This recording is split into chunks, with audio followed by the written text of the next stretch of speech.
God puts us in nations, in places, not by mistake, but to do a job. What if we opened our eyes to the needs of our colleagues, of our leaders, of our subordinates, and we were a priest on their behalf? Welcome to the Repurposing Business Podcast. My name is Brett Johnson. And I'm Len Johnson. And we're going to be talking about how to get our business into God's business. Our subtext is Let My Business Go, and we'll have guests from around the world. So thank you for joining us this week and every week on the Repurposing Business Podcast.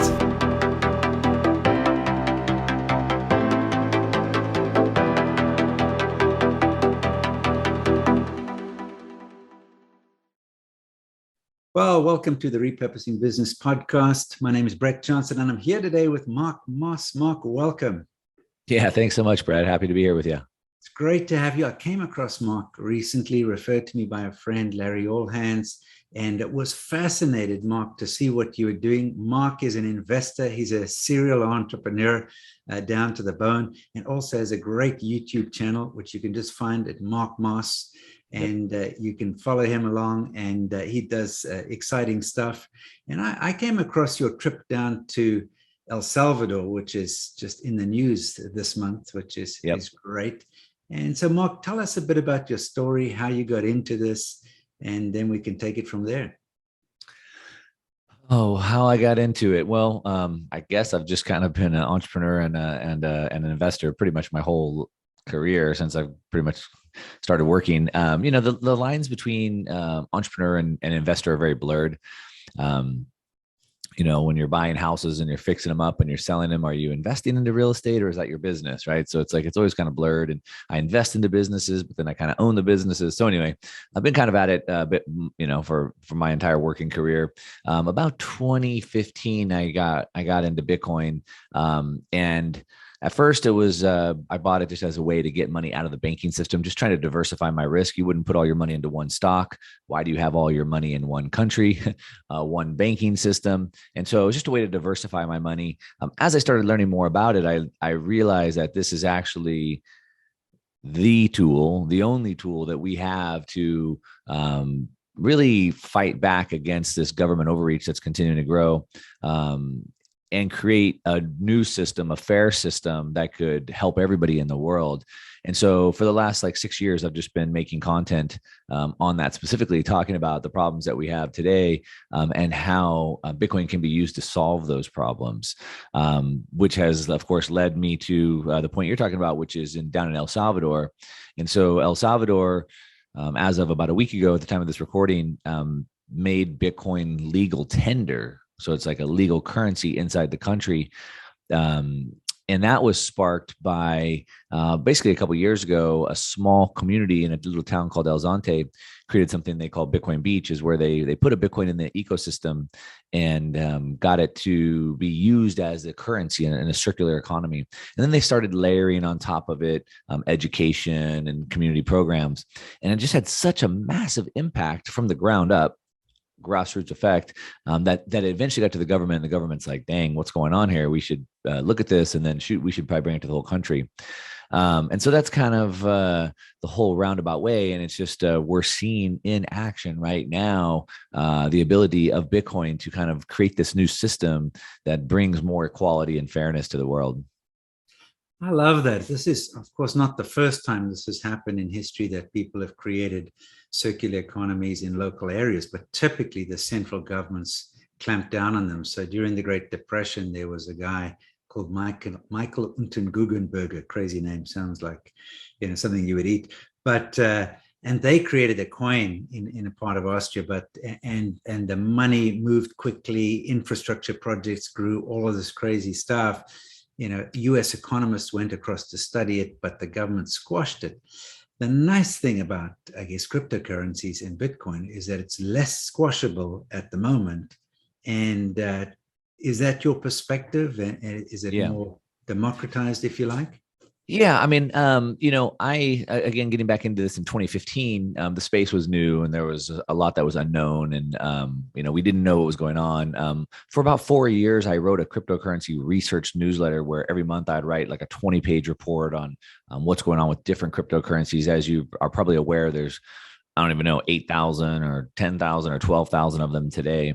In about 2019, after doing years and years and years of research and writing thousands of pages of research, it just became pretty abundantly clear that Bitcoin is really the only option. And so at this point today, I would just really say, first of all, let's just separate Bitcoin and cryptocurrencies. But getting back to your question, yes, I mean, and that's the whole point about Bitcoin. So Bitcoin is decentralized technology, which means nobody controls it. Nobody can control it. So that's the important thing. And so there is no way that a government can stop it. And people will say, well, there's no way, they can do it. And I'd say, well, theoretically, anything's possible. I suppose aliens can come back and destroy the world tomorrow too. Theoretically, anything's possible. Realistically, it's next to impossible to shut it down because of its decentralized nature. And so the key piece of that being that a centralized database has a central server where that database is stored. So we've seen all these big data hacks across the world happening with Experian. Even the NSA was hacked. And when they hacked the NSA, they stole their hacking software, which is what has led to all these ransomware attacks and stuff that you hear today. And so those central databases always get hacked, but Bitcoin is a decentralized database. And so what that means is that everybody could run a node that's about a device about this big. I run one, and then it holds the entire database of the Bitcoin network. And so we have, hundreds of thousands or millions of these across the world.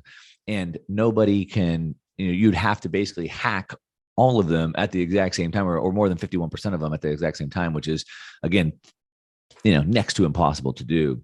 And so there's just no other cryptocurrency that gives you that option. So no other cryptocurrencies have that same structure that Bitcoin has. And so because of that, it's basically impossible for the governments to shut down. And so what happens is we see, countries that may want to crack down on it, like China, for example, recently they've banned it, I think 6 or 7 times now. Yeah. All they can really do is prevent their people from participating in it, right? So if the United States wanted to shut it down, all they would effectively do is keep Americans from participating, but it wouldn't stop it overall. Yeah. Fascinating. Now, one of the things that I'm looking at is, what are the options for the future? Because as you alluded to, the current system is in crisis. I mean, we had the crash in 2008, but fundamentally nothing changed since then. The banks were protective. You get quantitative easing, all this money gets pumped in, and instead of the money going to the man in the street who's going to start a business and do something, it just stayed in the financial system. They bought back their own stock, they reinvested other things. The stock market looks like it's taking off like crazy, but it's all financial transactions spinning within itself for the most part. It's not funding real guys building houses or putting up factories or doing stuff. It didn't really do much. And so there wasn't a fundamental change in the financial system as I understand it. So we're left vulnerable again. And I think, with the pandemic, with healthcare crises, government crises, it's inevitable, it seems, that the next crisis, or one closely tied to it, is going to be a capital markets / financial crisis. Is that your take? I would definitely agree with that for sure. We're facing down the barrel of that gun right now. I mean, that financial system is cracking apart. And kind of to your point, in 2008, nothing fundamentally changed because it can't. Mm-hmm. Because that's the design of the system. So there is no way to change that system. The only option is to create a new system. And so there's a great book that was recently written that your audience might like. It's called Thank God for Bitcoin. And it's written from a Christian perspective that has just tons of scripture references all throughout it. And it really sets this up really well. It's 4 or 5 hours to read through the book. So anyway, it'd be interesting to read that for your audience. But back to the problem at hand, the financial system that we have today is the root of all the problems. In the Bible, it says that love of money is the root of all problems. Well, our money system is the root of all problems. He makes a case that most people think that money is a tool. It's neutral. Yeah. Money could be used for good. Money could be used for bad. Yeah. But it's not accurate. Right. So the fiat money system, which is what we have today, the fiat money system where the government basically, fiat means by decree. So typically things have value because you and I value them. And so by trading them back and forth, eventually the market finds a price for that. That's free markets. Fiat money means by decree, meaning we say this money has this value because we say it has that value, and we can just create as much of that money as we want.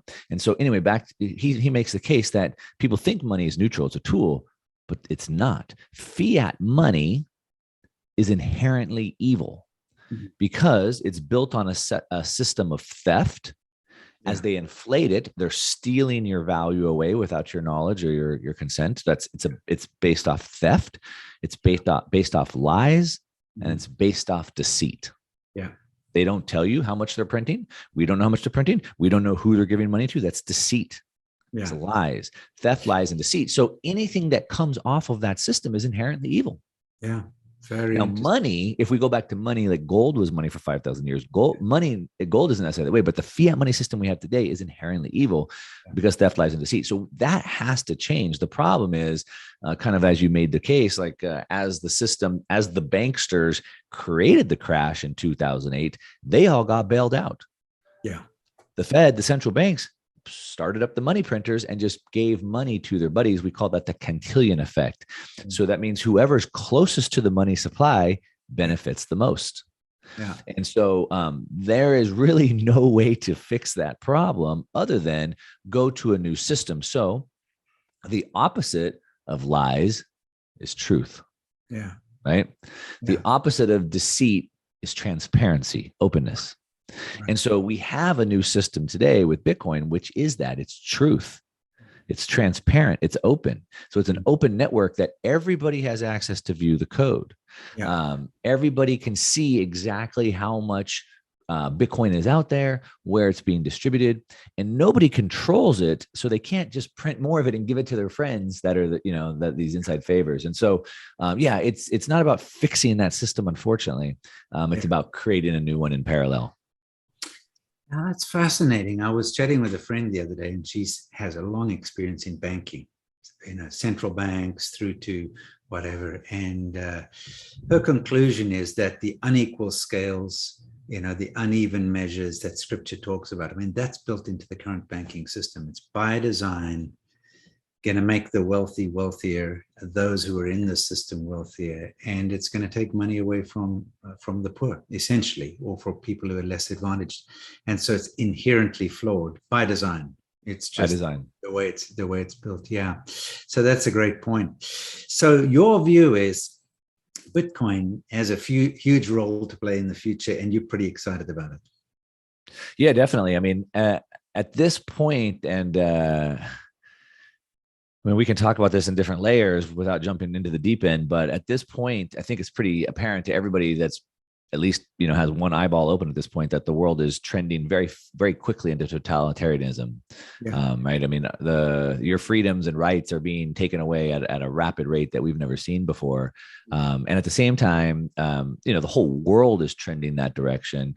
And at the same time, technology is increasing at a rate that could create like this perfect prison that you may never be able to break out of. So with artificial intelligence and social media, they can start to show you what they want to show you to train your brain a certain way through these they push us into these online systems, and then they start to censor us and they shut down what we do and don't see. They keep us distant so we don't have that information back and forth. They get rid of all the small retailers, all the choice, and push us into just the big collective groups. And so they're creating, and then now, of course, they're creating a system, and we'll be careful what we talk about, but they're creating a system where really they're trying to get your entire world into a single switch, right? So right now they're trying to enforce these, apps, these passports that they want your health information in. Now they're working on putting your global ID in there, central bank digital currencies, and it will all be in this one app. And the point is that they can just turn that on and off with a single switch. Obviously, we've seen this been going on in similar fashion in China for quite a while under their social credit score system. And so if you meet with somebody the state doesn't like, or you happen to say something critical of the government online or things like that, then you lose social credit score. In 2018, over 18 million people were denied flights because their social credit score was too low. That was in 2018. It's way worse today. And so we're already seeing that, and that's being imported to the West right now as we speak. And so this is happening. Okay. It's here, and it's happening very, very quickly. In Australia and NSW and Canada, I mean, it's happening super fast. In the US, it's happening a little bit slower, but it's also coming. And so that's the world. That's where the world's going. What gives the government the power to take that away from it, to do lockdowns, to build this technology, to do all these things? It all comes from the money printer. Mm-hmm. Mm-hmm. It all comes from the money printer. And so Bitcoin is the only tool that we have that fights back against that, because it's a way that we can take our wealth out of the system and we can just go build an alternative system over here. Yeah. And so we're already seeing that. And I think a lot of people think that Bitcoin is like digital gold. It's like digital cash. I get it. It's like a new form of money. Mm-hmm. No. Well, it is those things, but it's so much more. So, I mean, we're seeing new technologies being built on the Bitcoin network. So, for example, 2 weeks ago, I was in Dallas at a meeting, and they had a hackathon, and someone developed a phone that I can actually call over the Bitcoin network. Mm-hmm.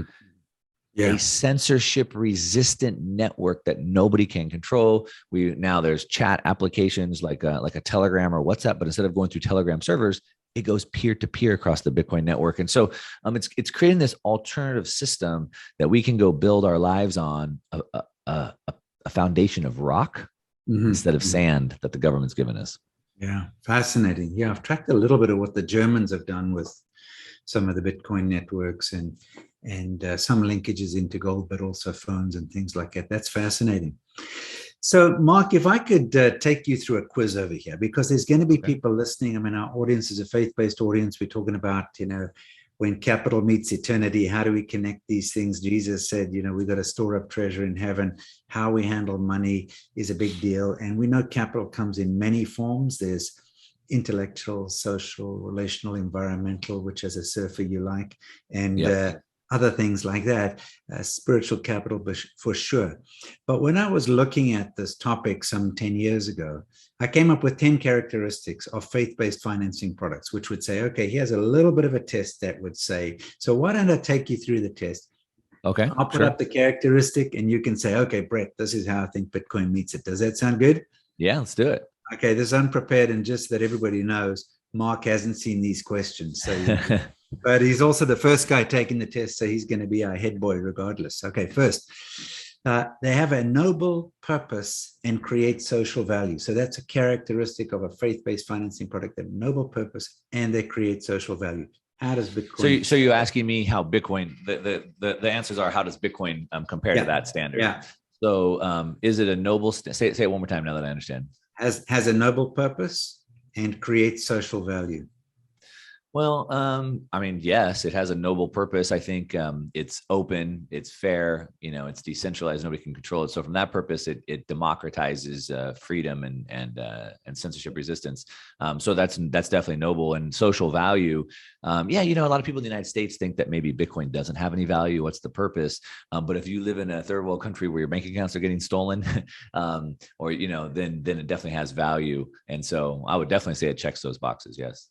Yeah, so I would agree with you. So on your El Salvador story, for example, you were saying in your video over there, it costs people like $50 a month to have a bank account open, and they're only earning 150 or something crazy, right? So they're excluded from the financial system. Well, it's not just that. In the world today, there's about little under 8 billion people.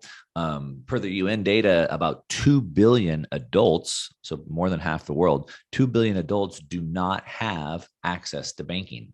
Yeah. And most of the reason why they don't have access is because they're not allowed permission. They don't have permission to join. So if you're a 15-year-old kid in Iran, nope, sorry, you can't join the financial system. And so to the point you brought up, in El Salvador, they don't have permission because they don't have the right data, or it's so expensive they can't join it. So how can there be equality if they can't even join the global financial system? And so now Bitcoin, they can just download an app and they can instantly send and receive payments in real time with no permission. It's permissionless. Yeah. Well, a key premise from a biblical perspective is choice. I mean, God gives us a choice. We can reject him, we can accept him, we can spend eternity in heaven or in hell. It's up to us. I mean, he really gives us ultimate choice. and the totalitarianism thing takes away choice. Yeah. And so at a higher level, this reinstates choice or protects choice. So I love that. I think that in itself is pretty noble. Yeah, definitely. Yeah, great. Okay, second one has transparency of terms. So if I look at it might be a contract, might be a leasing contract, financing contract, or whatever. The Muslims are big in this. Hey, you got to have transparency of terms. In the regular business world, the documents are 30 pages thick and so on, full of legalese. What's your take on that one? Yeah, well, I kind of laid the stage with that earlier by talking about how the Fiat system is built on theft, lies, and deceit. And Bitcoin is the opposite of that, right? So it's transparent. So Bitcoin is an open ledger. So that means anybody and everybody can view every single thing about it. We can see all the transactions. So Bitcoin is we call it anonymous, but it's not private. So that means that we can see all the transactions happening on the network. So it's not private, but it's anonymous because we don't know who those people are. I could go right now and create 100 million new wallets. You don't know who those belong to. And so it's transparent, to your point. Yes. The other thing that we know is because it's code, we know what the supply schedule is. We know there will never be more than 21 million. Yeah. And we know exactly how many will be created today, how many will be created tomorrow, how many will be created in 5 years from now, how many will be created in 50 years from now. We know exactly those numbers. It's set in stone, it's set in code. And so, it couldn't be more open, transparent, and open. Yeah.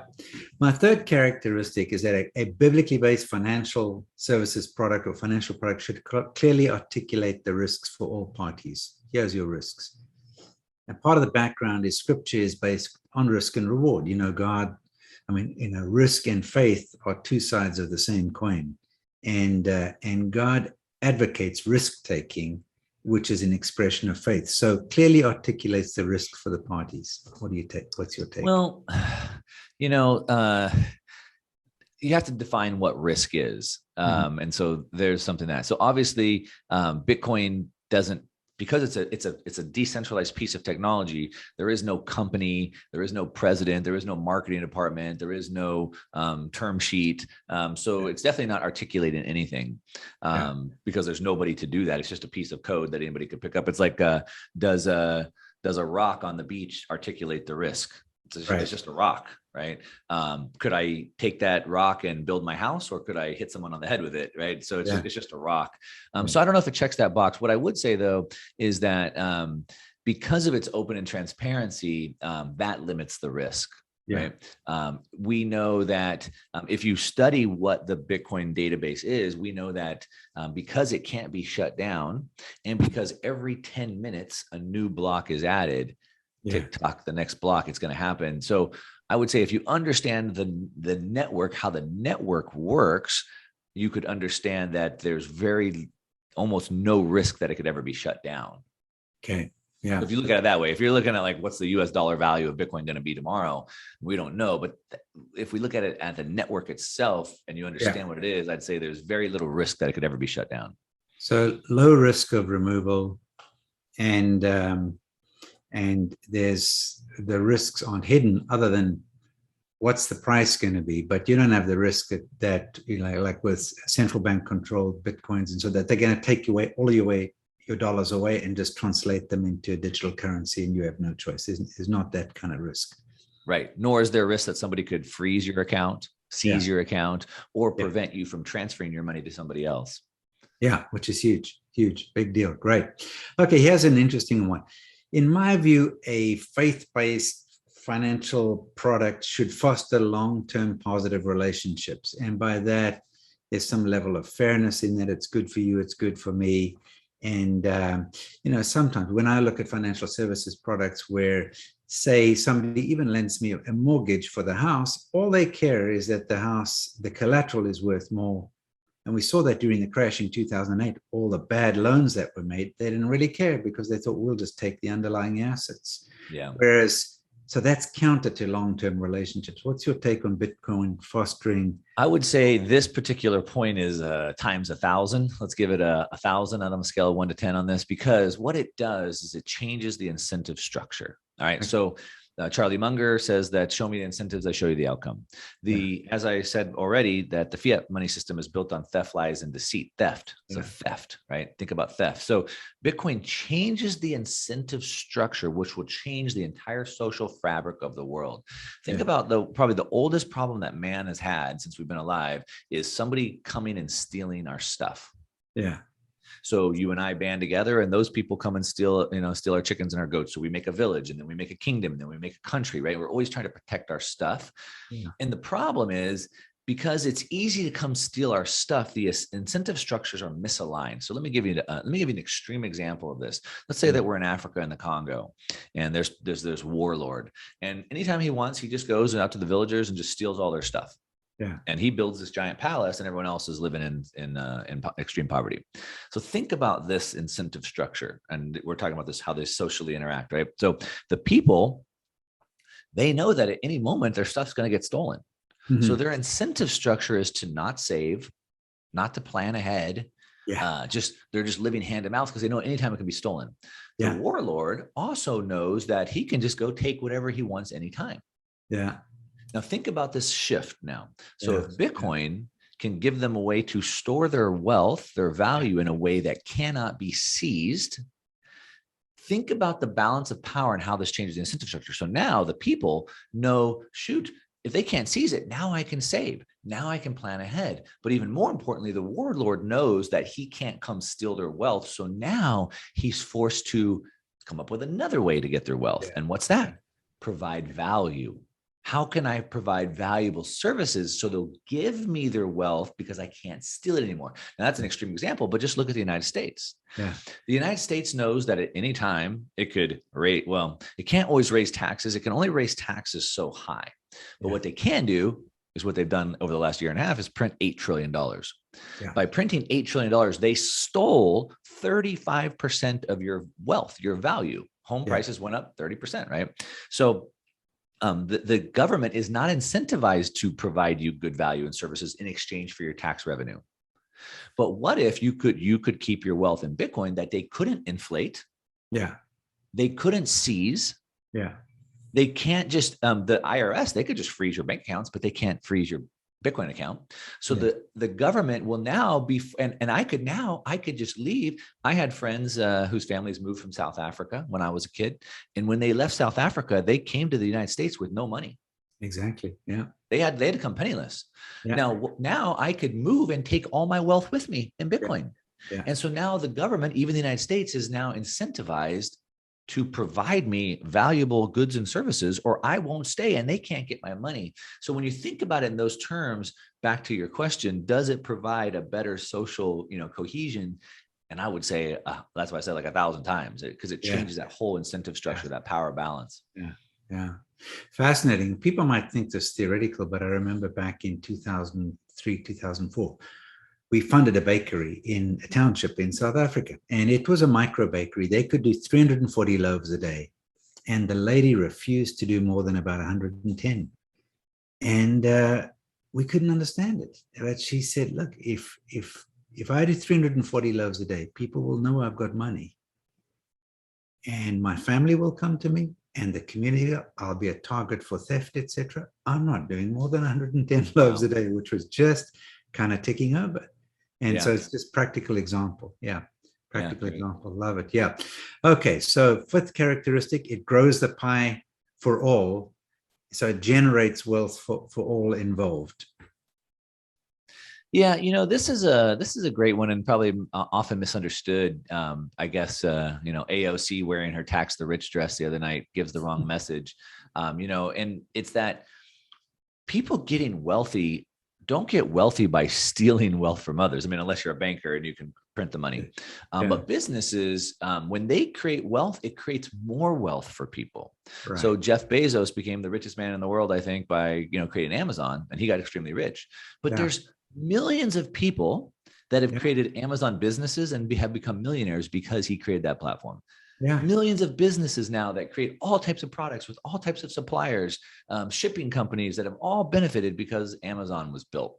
And so Yeah. wealth creates more wealth. And so if you look at it from that perspective, if Bitcoin allows me to keep my wealth without it constantly being debased, then I suppose that would then trigger more wealth. Yeah. So the Deuteronomy 8:18, it's God who gives us the ability to create wealth. Bitcoin's in line with that. That's awesome. Fantastic. Okay, great. So it empowers all parties is the other one, because for me, an unfair system is the uneven scales where the banker has more authority than the business guy, or the business guy than the customer, and whatever it might be. There's, God is very big on the fact that, you treat the foreigner, the widow, the orphan, the alien, etc., the same way that you treat an Israelite. People sometimes lose track of that, but sort of the empowering of all the parties involved, the fairness, the justice piece. Well, I would say, again, Bitcoin is a tool. It's a rock, right? I mean, how fair is a rock? But anybody could pick up that rock and use that rock however they want. So from that perspective, it's fair. Unlike the fiat money system that we have today, we saw just a few weeks ago that PayPal joined with the Anti-Defamation League. And now the Anti-Defamation League is going to target all these groups that they think shouldn't be able to get money from PayPal, and PayPal is going to start censoring them. Yeah. So you can't send it to this Christian organization, or you can't send it to this organization helping people in Afghanistan, or you can't, right? And they're going to determine who you can and can't do business with, whereas Bitcoin is just a tool that could be used in fairness. So while it may not, so anyway, it would encourage that. Like I said earlier in that last point, it changes that incentive structure, and so it's definitely more fair. And it's because it's a free market tool. Mm-hmm. In a free market, exchange happens because both parties think they're getting the better deal. Yeah. Both parties think they're getting the upper hand, right? Yeah. Because otherwise there would be no deal. And so Bitcoin enables that free market where everybody does deals because everybody feels like they're getting the upper hand. Yeah. It's hard to overemphasize this, but in capitalism, in its true sense, I'm not talking about materialism and greed. Choice is a big deal, and reciprocity. In other words, this is the balancing factor. These are the bookends. You've got freedom of choice, so you can do what you need to do. And the bookend is, if I'm not doing right for other people, I'm not going to be sustainable. If I'm ripping off my customers, if I'm ripping off business partners, supply chain people. So it's this combination of free will. And so it's love God and love your neighbor. If you've got these things in the economic world, you have to have the free choice. You take away the free choice. And for me, what I see in society is that all sectors of society at some point want to play God. The healthcare people, they practice determinism. Euthanasia, who gets healthcare, who doesn't get healthcare, all this kind of stuff. And when the bankers want to play God, you get materialism and greed, but everybody wants to be at the center instead of God being at the center. Yeah. Same thing with education. You get an elitism, or in politics, you get this tribalism. So there's all of these isms that happen. And so to neuter that is awesome. And so that's what I love about this. So yeah, that's great. Yeah, I mean, and that's the benefit of the free market, right? Unfortunately, under a government system, it's instead of a win-win, it's a win-lose. Like somebody's always going to lose out on that deal. Yeah. And so that's why I'd love to go back to that. And kind of to your point that you were just making, like love your neighbor first. Rothbard, who was an economist that wrote a bunch of good stuff. He talks about how a business should only be focused on profit, which at first sounds bad. But if you think about that, if they're focused on profit, then they're going to do all the best things. So for example, if my business is optimized for profit, wouldn't I hire the best people regardless of their race, color, sex, creed, whatever? Like if I'm focused on profit, I'm going to hire the best person for the job regardless of who that person is, right? Yeah. Let's say that I have a local community business and I want to increase my profits. I need to advertise and market in my business. I'll probably sponsor the local high school baseball team. I'll sponsor the freeway to pick up trash because I want to increase my profit. right? Yeah. I want to advertise that I'm sustainable or I'm organic. And I'm going to do that. I'm going to provide a better product because I want more profit. So I get that, that profit, at first it sounds a little bit, like a wrong target. But every business, I believe, would be looking out to do the best they could by everybody if they were free to do that. Unfortunately, with government regulations, they block out competition, and then businesses can do what they want with you. Yeah. Right. So then business can say, take it or leave it. We're just going to rip you off and you can't do anything about it. But in a free market, everybody would be incentivized to do the best, loving their neighbor, to your point. Yeah. Yeah. Wonderful. Okay. So I got 4 characteristics coming up, and they're all negatives, things that they shouldn't happen in a faith-based product. Shouldn't invest in questionable industries. I would imagine that Bitcoin can go wherever it wants to go. So that's a bit of a tough one, right? Yeah, I mean, I would have to agree with that. I mean, like I said, Bitcoin is it's a tool, and so we hear a lot about this. I was actually on a live last night talking about El Salvador, and a lot of stuff you see in the news right now is like, well, the president, is he really trying to do this to be good, or is he really just doing this as a power grab? Is he gonna like try to take over the country like a dictator and then steal everybody's Bitcoin? And I told everybody last night, I said, look, you need to separate Bitcoin from what he's doing. And I would also say, and we also see in the media all the time, that Bitcoin is used by criminals or Bitcoin is used by terrorists. And I say, well, terrorists also use cars, and they also use phones, and they also use the internet, and they also drink water. And so to attach water being bad because terrorists drink it would be similar to saying that Bitcoin is bad because terrorists use it as well, right? So terrorists or bad people will always use whatever tools they have available. And again, because Bitcoin is it's apolitical, right? It's just a neutral, it's just a tool. Sure, it's going to be used by good and bad people alike. So let's unpack, just take a little sidetrack into El Salvador for a moment. So for those who don't know, there's this Bitcoin beach experiment, circular economy. People are buying and selling. You can get a cup of coffee. You can rent a surfboard. You can get a taxi. Yep. I mean, all with Bitcoin. And it's empowering people are able to do stuff. And then you thought, oh, wow, we're going to actually create some jobs there. So you took some almost like digital piecework, as I saw it. You took it down and you outsourced it to high schoolers and others, gave them mobile devices, and you paid them in Bitcoin. So now you actually created some jobs down there. Yeah, that's correct. Yeah, so, right. So to kind of unpack that just a bit, so half the world lives on less than $5 a day. 75% of the world lives on less than 10. So right off the bat, just bang, half the world lives on less than $5 a day. Yeah. Wow. As I said earlier, about half the adults, 2 billion adults in the world today, have no access to the financial system. Mm-hmm. How can they ever get ahead if they're not allowed to join the global financial system, right? And then, like I said, the extreme poverty. And so, what I did is I took down some phones that had an app on the phone. And this app allowed them to do what's called micro tasks, where they do just little bits of input and they get little bits of money. They make, they just click a button and they earn 5 cents. Problem is, and so this is a growing area where these jobs are in massive demand. One of the big applications is like machine learning. So it's helping machines do pattern recognition. The job that I did with them down there, if you saw in the video, was they would listen to like a little snippet in Spanish and they would transcribe it, and it was helping machines to do speech recognition. And so, as you might imagine, that's a massive growing field. Yeah. And we need a lot of people that can do that work. And I'm paying them about $4 to $5 an hour to do that. Now, $4 to $5 an hour, half the world lives on less than $5 a day. Yeah. Problem is, there was no way to get those jobs to those parts of the world, because how do you send 5 cents to somebody in El Salvador? Yeah.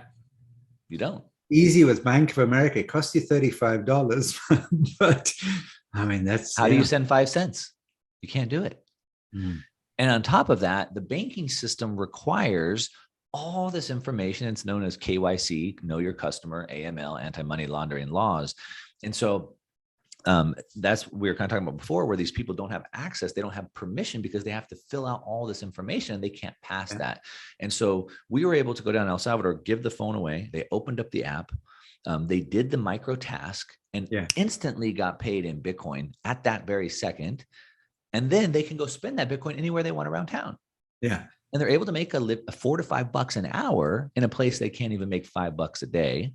Yeah. And the part was that there was no government anywhere in the middle of that. Yeah. I don't know who those people are. I don't know their names. I don't know their address, phone number, social security number, their bank account number. I don't know any of that. I don't even have an anonymous username. Yeah. They literally just did the job and they got paid in Bitcoin. And so that is how transformative this is going to be, and that fairness. And this technology is now going to enable taking those jobs, bringing that revenue down to the people that need it in a way that was never possible before. Yeah. Yeah. And so the president, the way that it's done, and this is a big deal. So to jump out of your questions for a minute, but most of the world relies on remittances. So they send people abroad to work and then the people send the money back, right? So about 30% of El Salvador's gross domestic product, of their GDP, about 30% of it comes from remittances, people sending money back to El Salvador. The problem is that it's not convenient and it's super expensive. Depending on the amount, because it's usually like a fixed fee, but usually people send small amounts. So they could spend 20 to 30% of the money they're sending gets eaten up in fees. And so the way it works is I get in my truck and I drive to Wells Fargo and I stand in line and I withdraw cash. Then I drive to the grocery store. I stand in line at Western Union. I fill out the forms. I give them the cash. That takes an hour at least to do that. Then in El Salvador, if you live where like Bitcoin Beach is, you're about 2 hours from the city. So you got to get in a bus. You got to ride on the bus a couple hours to go pick up the cash. And now you got to ride a couple hours back with a bunch of cash and maybe get robbed. And you lost 30% of the money at the same time. Whereas now I can send them the Bitcoin instantly and for free. I don't have to leave my house. They don't have to leave their house. And they keep 30%. Now imagine if a country could increase their GDP by 30%. Yeah.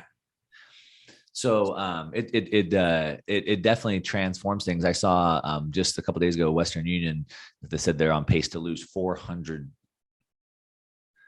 Shoot, I don't know if it was million or billion. I think 400 million this year because of all the money that's going to be sent via this, and they're going to lose out on all those fees. It's amazing. And their president is about 40 years old, right? I mean, I don't think this would have happened with a 72-year-old president necessarily. Not that I'm a little older than 50 myself, so I'm not criticizing that. But the financial, the world, the IMF and these kind of guys are throwing stones at this guy, suspect of his motives and so on. But he's seen something that works and he's saying, well, if it works over there, it can work for the country as a whole. And I mean, that's the way it seems. And I love to give people the benefit of the doubt. I always believe that people are good. And so that's what I see as well. I think, he's also motivated because El Salvador doesn't have their own currency. They use the US dollar. And so just like you and I, if the US decides to print another trillion and we lose 10% of our wealth, their country also does as well. So they're at the whims of whatever the US wants to do. And so he sees an opportunity, I believe, he sees an opportunity to get at least create an alternative system where people aren't subject to what the U.S. wants to do all the time. There's lots of stories swirling around. Some people say it's bad intention. Some people say it's good. I don't know. I don't know what's in a man's heart. But what I do know is that, like I said earlier, let's just make sure that we recognize Bitcoin for the tool that it is. And some people will use it for good and some people use it for bad. And also good and bad are in the eye of the beholder sometimes as well. Yeah. True. Yeah. Okay. Point number 8. It shouldn't do this, shouldn't create a negative environmental impact. So what's your take? And, the amount of energy it takes to run all these servers and all this kind of stuff. You would have thought quite a bit about that. Yeah, for sure. So that's been a hot topic. That's one of the main attack vectors that the media has been coming after Bitcoin with lately, that it's bad for the environment. It's going to boil the oceans. It uses more electricity than Finland and all those types of things. What I would say, there's a bunch of ways to look at this. The first thing I would just say, just blanket statement, is who are you to say what a waste is, right? One man's trash is another man's treasure. Like you may spend a lot of time playing video games, and to me, that's a big waste. Yeah. Right. So I would just say that first of all, if somebody's willing to pay for it, somebody values it. So who are you to decide what a waste is for somebody else? That being said, if we look at it in perspective, so Bitcoin uses a lot of energy compared to what? Yeah. Compared to what? So for example, the servers that YouTube runs use multiple times more energy than the Bitcoin network. Yeah. So Bitcoin is creating a system that can change the entire world, that can fix almost every area of our life that's been distorted by the money printer, can bring fairness and equality and bring 2 billion adults into the financial system. And it uses less energy than YouTube. So is that a waste of energy? Sure. Yeah. I mean, if you look at it like that, it uses about 8 times less energy than clothes dryers, and just in the United States alone. Yeah. Do you need a clothes dryer? Can't you just hang your clothes outside on the line? That's what we do in Africa. Yeah. Clothes dryers are a waste of energy. You don't need to have that. Come on. Right. So we can look at that. Well, what backs the US dollar? A lot of people say the military backs the US dollar. Well, how much energy does the military use? Yeah. Yeah. Yeah. Right. So there's all these things to compare it to. But and we can look at that. That still requires someone to determine if they think Bitcoin is more valuable than YouTube. Yeah. Or Bitcoin is more valuable than clothes dryers. But there's a different way that we can look at it. So you live in, I think you said Tennessee, and I'm in Puerto Rico, and I want to use my clothes dryer. I'm on a grid, you're on a grid, and we're only going to be able to use electricity from this grid. Now in Puerto Rico, we don't have a lot of electricity here to go around. But that's not the way Bitcoin works. So the way Bitcoin works is that the single biggest expense is the electricity. You have to buy computers, and they use electricity to run. And so in California, where I'm from, in the summertime, it's a tiered system. So you pay 15 cents a kilowatt, and then 20, and then 30, and then 40. It's like tiered. At the top tier, in the summer, you're paying 40 cents per kilowatt hour. It's insane. I think it's 8 times more than anywhere else in the nation. You cannot run a Bitcoin computer in California because you would lose money. Yeah. So Bitcoin miners go to where the energy is the cheapest. They typically want 2 cents or 3 cents power. Well, who the heck would sell power for 2 or 3 cents? Only places that have so much power it's not being used. Yeah. So Bitcoin is portable. So like, for example, they can take like a container, put some miners in there, and they can just move it anywhere in the world that they want and set it right next to. So let's say that they want to build a dam back in Africa, right? The problem is that dam, it's so expensive to build, the hydroelectric power. It's so expensive. We don't have enough people there to use all that energy. Yeah. Well, Bitcoin could just go set up right there and mine using that excess energy. So Bitcoin is actually, all of Bitcoin energy that it's using today is excess energy that's being wasted. Right. And I believe it's like 50 out of, I don't know these numbers exactly off the top of my head, like 270 terahash of power, 50 of it is wasted. And Bitcoin uses like 1% of that 50 that's wasted. Mm-hmm. Mm-hmm. So it purposely goes and seeks out energy that's being wasted because that's the only energy it can get that cheap. Another example is all across, everywhere that they get oil out of the ground, natural gas also comes out of the ground. And in most areas across the United States and Canada and even Saudi Arabia, that gas is vented, meaning just let they escape into the atmosphere, or they flare it, they burn it off. Well, now Bitcoin can go out into the oil field in Texas that's 100 miles from the nearest line or anything. And right at the wellhead, they can drop a container and they can take that gas, they can convert it into electricity and turn it into value. Yeah. Now that gas would normally be just vented into the system, and now it's being turned into. So is it using energy? Yes. Yeah. Is it worth it? I would argue that, but that's an argument. But it's using energy that no one else is using. It's already being produced and going to be wasted anyway. Yeah. Awesome. Great. Okay. Number 9, it shouldn't entrap the borrower. Now, people might say, well, Bitcoin, there's no borrowing, but unpack that a little bit, because one of the things you've talked about in one of your podcasts is, hey, if I need money, I can leverage my Bitcoin to borrow money against my Bitcoin. I don't have to sell my Bitcoin. Do you want to explain that a bit first and then talk about, is there any entrapment? Well, so I mean, just like most assets that you own, you can borrow against them. So if you own stocks, for example, even at Wells Fargo, you can borrow against your stocks. If you have a house, obviously you can do cash out refi on your house. So most assets you can borrow against them as collateral. You can go to the pawn shop and take your wife's wedding ring or your tools, your garage tools. And so most assets you can borrow against them. And so Bitcoin is an asset, and you can borrow against it, right? Just like any other asset. I would say, would it entrap somebody? I would say, I mean, currently right now, I would probably say no. And the reason why I would say no is because the only way to get a loan with Bitcoin is to pledge it as collateral. And so if you weren't able to pay back the debt that you borrowed, you had pledged the collateral that would just be used to satisfy the debt. So you wouldn't be trapped. You would, if you can't pay it back, you would lose your collateral.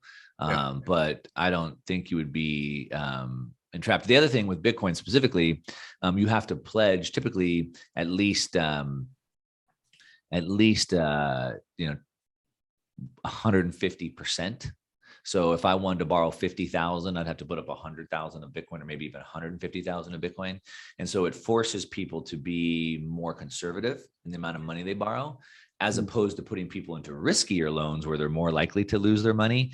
It actually forces people to take more conservative loans. Very interesting. That's very, very interesting. Yeah, fascinating. Fascinating. Yeah. Now, I'm not sure the last one applies here. What I've talked about in the normal world is in the Islamic finance, they talk about non-interest. Some people will argue that you shouldn't charge interest to a fellow Israelite in the Old Testament. And my view is that that's on consumption debt. So if you're going to go down to Safeway and buy some groceries, I'll lend you $100. There should be zero interest because it's for groceries. If you're going to buy a Bitcoin server, then that's a different thing because you have a productive asset.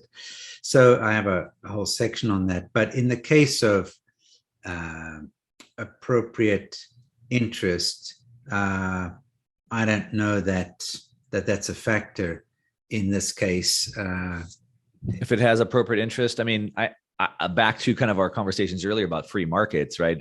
Appropriate interest should be based on the free market. So if there's more lenders than there are borrowers, the rates would go down. If there's more borrowers than lenders, the rates would go up. I'm pledging way more collateral than you are, and I'm less risky, so I get a better rate. All right, so the market should determine that.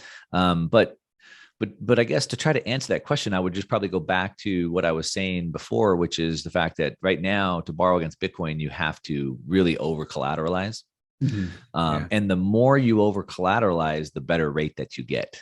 And so I can decide what rate I want to pay. I could pay, based off the amount that I want to collateralize. So I would say it at least gives the borrower the choice or the ability to bring that into whatever they think is fair or right. Yeah. Very interesting. In the history of banking, and even commerce, there weren't fixed prices on things. So you're operating a bakery in Germany and, back in the 1500s, and a wealthy guy walks in, you charge him less than you charge a poor guy. And the Moravians were instrumental in bringing in fixed prices. No, this is the cost of a loaf of bread. That's what it is. And so this notion of giving those who are already wealthy preferential treatment is part of what Scripture is against in a way. And we see that in the book of James as well. But the democratization of things, the transparency of things, and the neutrality of things works against that. There's greater fairness for people who have heretofore been excluded in a way. Yeah, I mean, you just talked about at the banquet, right? Not bringing the poor up to the front and not giving preferential treatment to the rich. I would say, I think a lot of that, I mean, if we go back to what we talked earlier, if businesses were driven by profit, then they're always incentivized to do the best they can. So, for example, and that last piece you said really emphasizes that, which is in an open and transparent market. Yeah. So in an open and transparent market, price discovery happens. right? So under price discovery, that means we see so much data from people buying, selling, that we start to discover what that price, what that market has set that price to be. When you don't have the transparency, you don't get the price discovery. So for example, in the United States, all the real estate is on an MLS. And so everybody can see all the real estate that's for sale, how much is selling, how much is listed for. Also, we can see what it's sold for, what it closed for, et cetera. And we start to, because of that transparency, because of that market, we start to find out what that value of that house is. Yeah. But in Mexico, or even here in Puerto Rico, you don't have all the properties on an MLS. Yeah. They're not there. And so because there's no properties on the MLS, it's all whatever you can negotiate. So me being a foreigner in Mexico or Puerto Rico, if I go talk to the person directly being a foreigner, or I use my high fancy real estate agent, I'm probably going to get a different deal than if a local person went and talked to the neighbor himself. Yeah. Yeah. Right. And so I would say, you know, kind of to your point, back to the German bakery, you know, the smaller the market, the less transparent it is, the more that you'll see that type of, you know, difference in prices. But as businesses scale, as economies scale, and as you get transparency, then I think you'll get more of that fairness. Yeah. Wonderful. So you're an advocate. Where are you, as we close out here, Mark? What are your hopes for the future? What do you say? Okay, look, in my ideal world, and bearing in mind that we are people who want to see the kingdom of God grow, we want to see funding going into things that will advance the kingdom of God, and we want to be wise stewards. But we also want to we don't want to be burying treasure in systems that are dying and so forth. What's your hope for the future? You know, this is something that has me a little conflicted, I would say. So as I kind of laid out the case earlier, I think anybody paying any attention at all sees that we're trending towards totalitarianism. At the rate that we're going, I mean, there's a bill in Congress right now that says people that don't have a vaccine passport wouldn't be able to fly, wouldn't be able to travel anymore. There's an active bill right now. They're trying to pass that.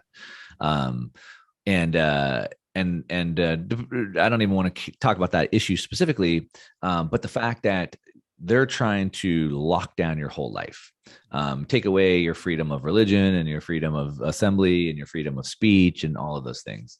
As we talked about the social credit score system in China, I mean, they're trying to import that here to the West. I'm not happy with that.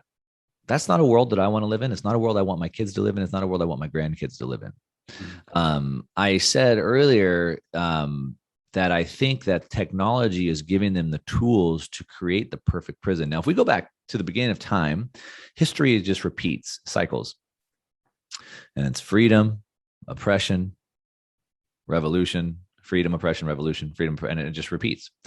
I think we're at a point in history, and this sounds a little bit over the top maybe, but I think we're at a point in history where that cycle that's been there from the beginning of time changes. And the reason why is because technology could give them the tools to create the perfect prison that we may never break out of. So typically in the past, I would get information, you and I would share it, we would conspire, we would organize, and we would then somehow create this revolution. But if social media, they could train our brains to never see that, censor us from being able to talk and communicate, we may never be able to come out of that. But at the same time, we understand that all their power comes from the money printer. And if we can defeat the money printer with Bitcoin, we can take away their power. We can move to a decentralized system where nobody controls it. The problem is man, right? Man has sin. So man has sin, and that's the problem. If we can get man out of that piece of the equation where they can't control it, we could potentially also break that cycle of all of history, but in a more free and open way. And I believe that's at a point that we're at. And I know that sounds over the top, but I believe that's the battle that we're fighting right now. If we lose the battle that we're fighting over these next couple of years is kind of for the fate of humanity. We either are going to have a free system or we're going to be captured for the rest of humanity. You know, I know that Paul talked a lot about, you know, he was writing during Nero's reign and talking about how, you know, God puts all leaders into place, and he kind of talks about not having revolution, right? Like not overthrowing the government. Mhm. So, but at the same time, I mean, we saw Jesus go throw the money changers out of the temple. Mhm. And so it's something that I think about quite a bit. Like, I'm not happy with it. You know, the World Economic Forum has made a statement that by 2030, you'll own nothing and be happy. Yeah. Well, that's not okay with me. I'm not okay with that. Yeah. And so anyway, there's something I'm a little bit conflicted about. I think the thing with Bitcoin is that it gives us a tool to peacefully opt out. Yeah. I can just take my money out of the bank. I'm just going to go put it over here, and I'm just going to go do my thing. And by defunding the government, it creates this change. So it's not like an open antagonistic viewpoint where I want to get my guns and storm the Capitol and kill the leaders. It's not that. It's like, I'm just going to peacefully opt out. So that's something that I think about quite a bit, you know, where I fit in line with that. But I'm not happy with the way the world's going. And if there's anything that I can do about it, it's not going to happen. And I know that Bitcoin is the tool that gives us that. I'm a strong Second Amendment supporter. I got a ton of guns. I don't ever want to use those. That's the last thing I want. Yeah. I hope that the wars will be fought over money and information, and we can wage war with both of those more peacefully. But yeah, that's where we're at. That's the future that we're looking at, and it's happening right now.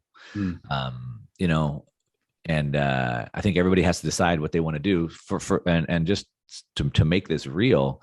I think maybe before we started recording, I told you I'm from Southern California and I've been living in Puerto Rico this year. Well, about 2 weeks ago here in Puerto Rico, the governor announced like these crazy executive orders where basically you now have to show your freedom pass to go anywhere in the state. And, you know, if you want to go anywhere to a restaurant or whatever, you have to show this new freedom pass, and we'll call it that. You know what I'm talking about? I'm not okay with that. So we're done. We're not going to stick around in Puerto Rico. We're going to go back to California at the end of the year. We need to finish our year out here. But then 2 days ago, the recall election fell through and the governor stayed in place, and he became emboldened. He said, well, the people spoke. They love this and they want me to govern them harder, is basically what he said, in more words. And he vowed to, committed to having this Freedom Pass QR code system installed in the state. And that was a day, you know, 1 day or 2 days ago. And like, I can't go do that. And so anyway, we're going to try to navigate this, but that's, I guess, just to emphasize the point, that's the world that we're facing right now. Yeah. And we're going into it quickly. Churches are being shut down everywhere. They're trying to take away they're passing a law where they want to start surveying everybody's bank accounts, and they've already weaponized the IRS against conservative groups and churches in the past. So it's a battle. I think we have a tool to win, and that's why I'm so passionate about it. Yeah, fantastic, Mark. Thank you so much. And just to let you know, you're always welcome in Tennessee. Yes, Tennessee's looking better and better. Right now, we're thinking like Texas or Florida. You know, we don't know. Yeah, well, we do have at least in Chattanooga, it's a gigabyte up and down from an internet perspective, so you can be connected. And it's very interesting. Yeah, but it's these aren't academic things. These are tough things. These are real things. And as you look forward to the future for your kids, I mean, I do think these kingdoms in conflict, the kingdom of darkness, the kingdom of light, you know, getting beyond Democrats and Republicans and bankers and all that stuff, we are certainly living in a time where it's definitely a battle of good and evil. I mean, I think again, if anyone's paying attention, I think it's pretty evident. You can see that right now. Yeah, that's it, in stark relief. Yeah, it's not subtle anymore. Yeah. Well, Mark, thank you so much. I greatly appreciate you taking the time. I know there's much more you could say, but thanks for indulging me and walking through these things and thinking through, well, does Bitcoin have the characteristics of a faith-based product? What would that look like? What can it do? And for us to spiral out into some economic conversations, I appreciate that. So what you tell me now, after we went through the test, does it? Yeah, I think it does. Yeah, I've got it over here, and I'm going to update my answers based on what you said. I've done a quick glance at it, but I think you've brought some great color to it and great additions. And yeah, I think it does. I think it does. And I think this, when you get back to the fundamentals of God made people to have freedom of choice, not to be controlled, that's pretty clear from Genesis chapter 1, Genesis chapter 2. There's a value in real work, and there's this whole thing of uneven scales. I mean, the Fiat system, we've been railing against it for years, but what's the alternative? What do you do? Exactly. And how do you, it's one thing to go to the hills of Tennessee with your shotgun and your grain and your whiskey, whatever you're going to do. But how do you transact? How do you trade? How do you interact? And I think what's interesting, I love the story. We just have a group that's been through Transforming Society, one of the books that I've written. And what happens is you get something that's a small win like Bitcoin Beach. And around that, a policy is created. And around that policy being created, you can build a culture and you can build a solution. And so it's good to see the microcosm of that. And it's that gives some hope that when you're going into another nation, you decide you're going to go surfing in Bali or you're going to go somewhere else, that in essence, you can carry an economy with you that can empower the local people, get them to do meaningful stuff, be rewarded for their work. And so I think that aspect is encouraging. Potentially here, there's a thread that can extend the trajectory of history longer so that things look better for your children and your grandchildren. Yep. Yeah. So Mark, thank you so much. Greatly appreciate it. And so we can find you on YouTube at Mark Moss. You've also got a website, right? Yeah. And then I'm pretty active on Twitter. So just the number 1 Mark Moss on Twitter as well. Yeah. So 1 Mark Moss. That's it. Fantastic. Mark, greatly appreciate it. Thanks so much.